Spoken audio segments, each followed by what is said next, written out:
class, we will study transportation in plants. As we know, transportation is very important even for plant and animals. Transportation is a very important person for all living organisms. And as we know, in this chapter we have to study about plants. Now, why transportation is important for plants? It is important because for transportation, plant require different substances to be transported from different locations. For example, plant perform different physiological activities as it is a living organism or living part. So it will perform different physiological activities such as photosynthesis, transportation, transpiration and other mechanical activities. And for all these things, it requires different substances like food, water, mineral and other plant hormones.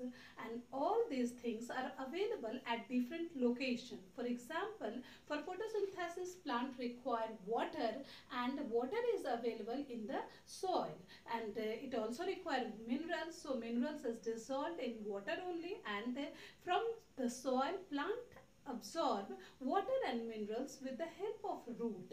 But the main need is that water and minerals should be transported from the soil to the leaf, because photosynthesis occurs in the leaf, and in the leaf it requires different raw materials for this function, and these raw materials are received by different locations. Just like that, after photosynthesis, when food is prepared, food should be transported from the leaf to the entire body of the plant so that it can get energy. For availing energy, it is very important to transport food from leaves to the different part. And as we know, plant has different dividing cells. So before explaining transportation, I want to explain plant tissue. Plant tissue is of two types, meristematic tissue and non-meristematic tissue. Meristematic tissue is the dividing tissue. That means it has the capacity to divide. These are dividing tissue, and on the basis of their location, these are found at three locations. So these are of three types: apical meristem, intercalary meristem and lateral meristem. Apical meristem is present at the tip of the plant or at the tip of the root, but the intercalary meristem is found at the base of the nodes and internode. Now, lateral meristem laterally present, and it is responsible for the growth of diameter. Apical meristem, it is responsible for the growth of height.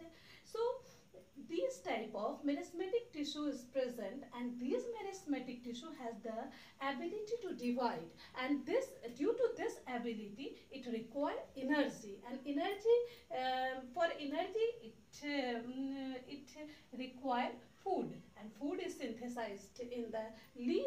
So it is very necessary to transport food from the leaf to different part of the plant so that it can grow or it can show other physiological activities. So transportation is very important for plant. Now we will explain what is transportation.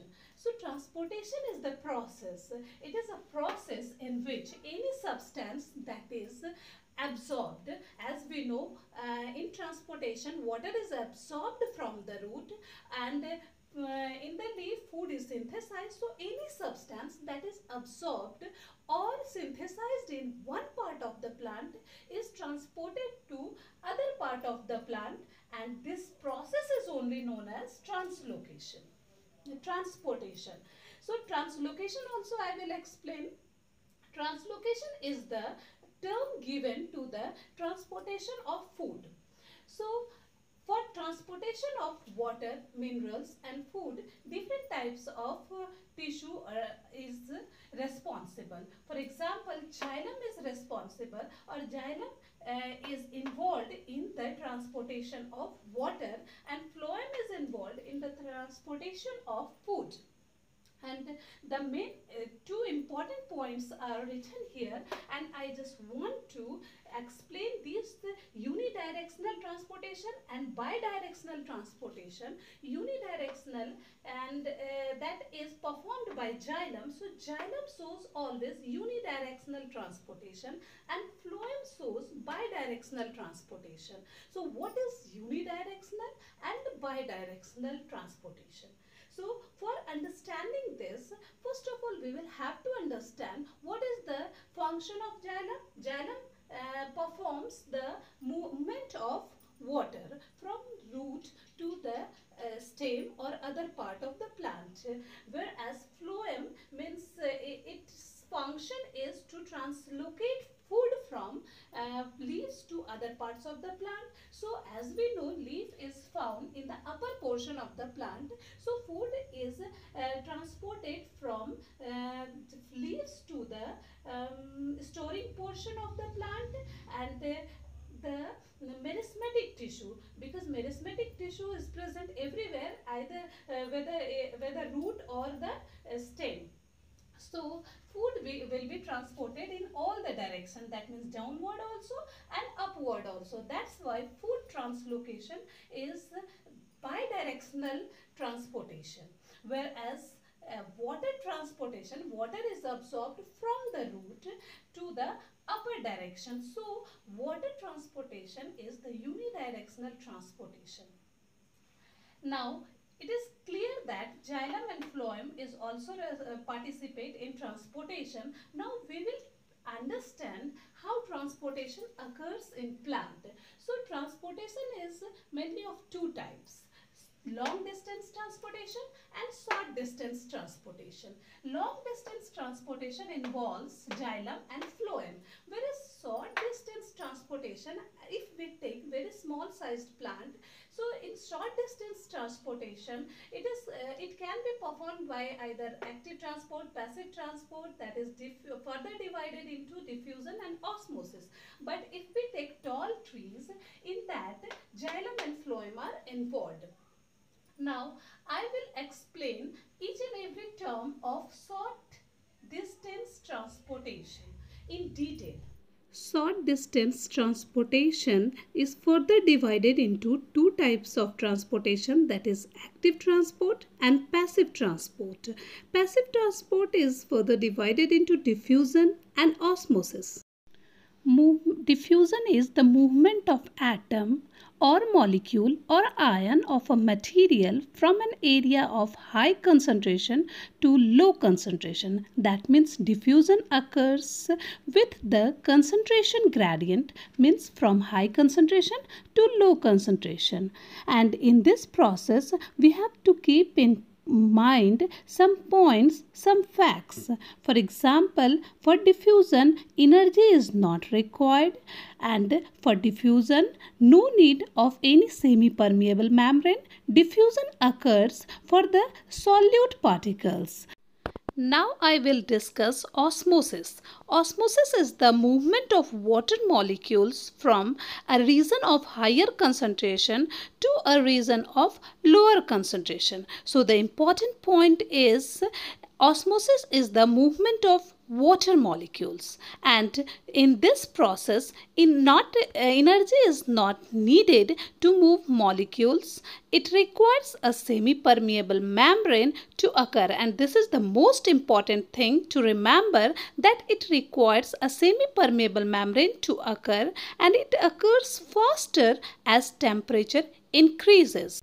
Osmosis occurs till the dynamic equilibrium is achieved, and at this point no movement of molecule occurs to the both sides of the medium. in which osmosis occurs. Till now, we have discussed passive transport, in which the transportation occurs according to concentration gradient, means high concentration to the low concentration, and in which no need of energy consumption. But now we will discuss active transport, which occurs against concentration gradient. That means movement of molecules occurs from a region of low concentration to a region of high concentration, and in this process the process requires energy released from ATP. It occurs against a concentration gradient and also requires a semi-permeable membrane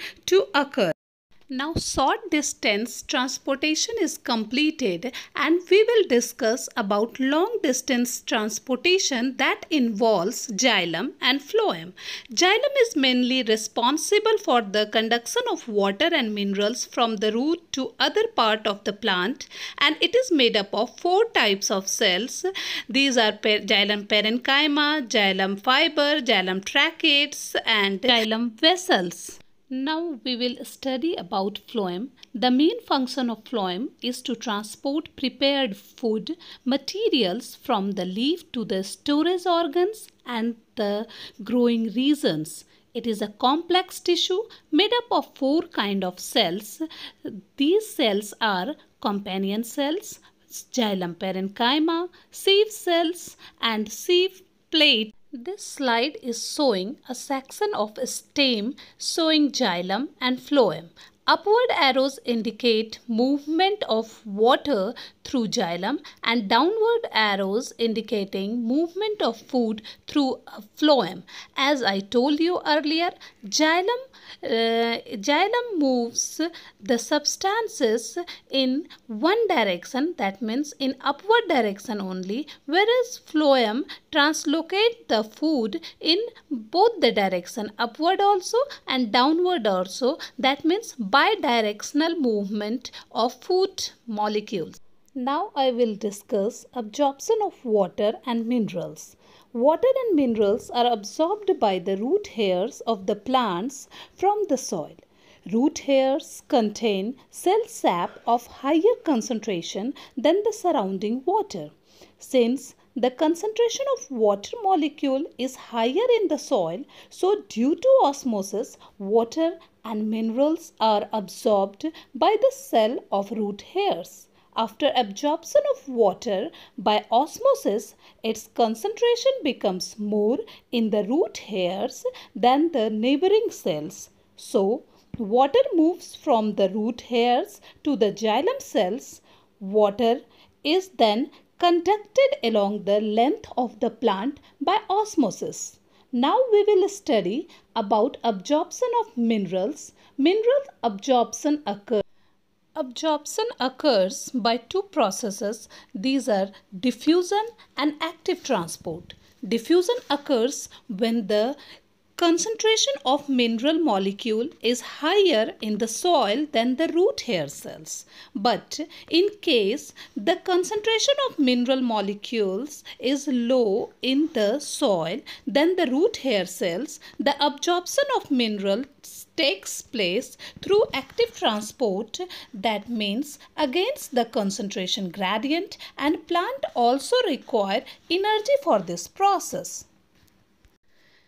That's all about transportation in plants, and I hope you all would have understood the topic transportation in plants. So if you have any query, you can write directly in the comment box or on the Campus Care app. Thank you for watching the video.